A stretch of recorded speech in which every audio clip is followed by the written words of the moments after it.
Halo semuanya, selamat pagi. Selamat datang di video pertama Attention Management Course. Buku ini course ini sebenarnya berasal dari satu buku yang sangat saya suka dibaca, yaitu dari penulisnya James Clear, yaitu Atomic Habits, yaitu yang memberikan perubahan kecil yang memberikan hasil luar biasa. Hal-hal yang kecil tapi bisa memberikan hal luar biasa. Itu buku sumber utama dari Attention Management Course, dan mari kita bahas apa itu Attention Management. Sebelum membahas lebih jauh masalah attention, bagaimana mengaplikasikannya di dalam kehidupan nyata, kita lihat definisi sedikit tentang attention management. Jadi ada kalau teman-teman pernah dengar time management, itu adalah bagaimana mengelola waktu. Attention management ini akan jauh lebih hebat dibandingkan time management. Jadi begini, kadang kita pernah dengar pepatah mengatakan bahwa 24 jam yang dihasilkan oleh orang lain itu kadang bisa berbeda dengan 24 jam yang sama yang kita lakukan. Padahal jamnya sama, yaitu 24 jam, tapi hasilnya berbeda. Nah, pernah mendengar itu ya, pernah merasakan itu ya, saya punya waktu 24 jam tapi hasilnya segini aja, tapi dia punya 24 jam bisa menghasilkan jauh lebih banyak dari yang saya miliki. So, ini clue-nya teman-teman di video pertama. Di attention management itu adalah sebenarnya sebelum melakukan time management. Jadi gini, attention itu adalah suatu perhatian, suatu fokus yang kita lakukan untuk mengerjakan sesuatu hal. Jadi kita nggak akan pindah untuk melakukan pekerjaan lain jika pekerjaan itu tidak selesai. Itu yang pertama kuncinya. Kita tidak akan pindah menyelesaikan pekerjaan lain jika pekerjaan itu belum selesai, itu kuncinya. Nah, di time management ini, si 24 jam yang sama-sama kita miliki, jadi perbedaannya adalah 24 jam yang dimiliki orang lain, itu mungkin dia fokus melakukan itu, selesai, kemudian dia pindah ke tempat yang lain.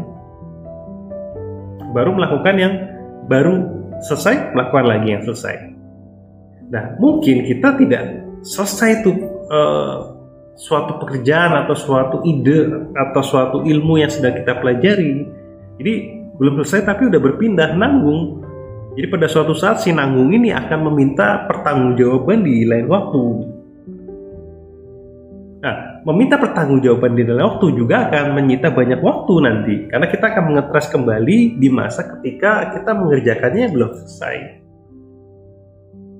Nah, fokus di 24 jam sama waktu kemudian dia lebih sulit, kita enggak ya. Satu adalah fokus menyelesaikan pekerjaannya pada saat itu, selesai baru pindah ke tempat yang lain. Jadi kalau misalkan nih, itu yang pertama tadi ya. Yang kedua adalah di attention management itu kita sebutnya adalah ada salah satu hal yang bisa mengoptimalkan attention management adalah teknik delegasi. Jadi ada dua nih. Yang pertama, di attention management teman-teman harus menyelesaikan pekerjaan yang harus diselesaikan pada saat itu sebelum masuk pekerjaan yang lain gitu. Jadi supaya fokusnya nggak terpecah. Nah, tapi kan pasti ada tuh fokus kita nanti akan terpecah. Ya nanti ada teknik 1 menit, teknik 5 menit, atau kita menggunakan teknik delegasi. Ini yang kemudian menjadi kunci utama attention management. Nah, saya bahas sedikit tentang delegasi sebelum nanti masuk ke video tentang delegasi secara khusus. Jadi kalau misalkan seorang ya 24 jam yang sama, dia punya banyak pekerjaan, dia mau target kerjaan itu juga beberapa pekerjaan itu selesai, maka beberapa pekerjaan itu harus didelegasikan. Harus didelegasikan kepada orang yang mempunyai perhatian khusus kepada pekerjaan itu dan dianggap bisa cakap untuk bisa menyelesaikan pekerjaan itu. Ini rumusnya nih teman-teman, karena 24 jam sama gitu. Cuman pekerjaannya kita miliki, karena kan 24 jam itu nggak bisa kita selesaikan, pekerjaan itu tidak bisa kita selesaikan misalkan secara bersama-sama dalam 24 jam. Itu namanya nanti membagi fokus, membagi atensi. Nah, teknik nih yang paling nanti dari beberapa eksersis sebelum masuk ke delegasi adalah memberikan kewenangan kepada orang lain untuk memberikan fokus atau perhatiannya kepada pekerjaan yang seharusnya kita lakukan, kita berikan kepada orang lain. Sehingga di 24 jam itu banyak pekerjaan yang kita lakukan dan orang lain lakukan yang ingin kita dapatkan juga nanti hasil dari pekerjaan yang orang lain ingin lakukan. Luar biasa ya. Jadi nggak semua. Jadi kalau misalkan 24 jam saya nggak punya sesuatu yang didelegasikan, yaitu karena itulah nanti akan kita dapatkan. Itu misalkan 24 jam hanya satu pekerjaan yang kita punya, ya hasilnya hanya satu pekerjaan yang kita dapatkan di dalam 24 jam itu. Namun jika ada beberapa pekerjaan, beberapa ide atau beberapa usaha atau beberapa terobosan yang akan kita lakukan dan dianggap 24 jam itu kita nggak akan mampu, kita delegasikan. Kan bisa ditanyakan ada biaya dan sebagainya, itu nanti kita akan bahas di video selanjutnya di delegasi. Nah, di video pertama ini definisi dari attention management adalah serangkaian perhatian atau fokus yang kita inginkan supaya pekerjaan yang kita lakukan dapat lebih efektif dan efisien. Pekerjaan yang kita lakukan, fokus perhatiannya bisa selesai dalam tepat waktu sehingga kita bisa beralih ke perhatian yang lain. Itu kira-kira teman-teman attention management.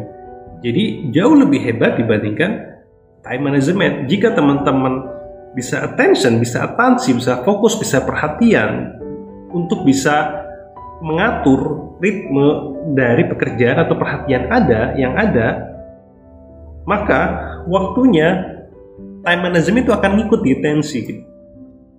Jadi teman-teman tidak ketarik ke time management, tapi time management yang ditarik ke atensinya teman-teman semua melalui pengelolaan dari fokus dan perhatian terkait dengan pekerjaan, tugas, ide, terobosan, dan sebagainya yang teman-teman miliki. Ini kuncinya sebenarnya. Jadi kalau misalkan video pertama ini ditonton oleh Anda yang berusia 17 tahun, Anda punya kesempatan yang lebih hebat lagi di masa mendatang jika Anda bisa mengelola perhatian Anda. Bisa mengolah tugas Anda, bisa mengolah ide Anda, dan bisa membagi perhatian Anda kepada orang lain, kemudian diberikan tugas. Kan nanti susah mas ngatur tugas, ngatur perhatian, malah membutuhkan banyak waktu. Iya betul, tapi pekerjaannya banyak yang akan terselesaikan dibandingkan Anda melakukan sendiri dalam waktu 24 jam. Kita bahas di video selanjutnya tentang tipe-tipe perhatian atau tipe-tipe bagi Anda yang sudah bekerja. Tentu juga ada tipe-tipe orang yang karakter-karakter yang berbeda di perusahaan Anda yang juga bisa memberikan perhatian kepada Anda, yang kadang bisa mempunyai tujuan tertentu ketika memberikan perhatian kepada Anda. Kita bahas di video kedua.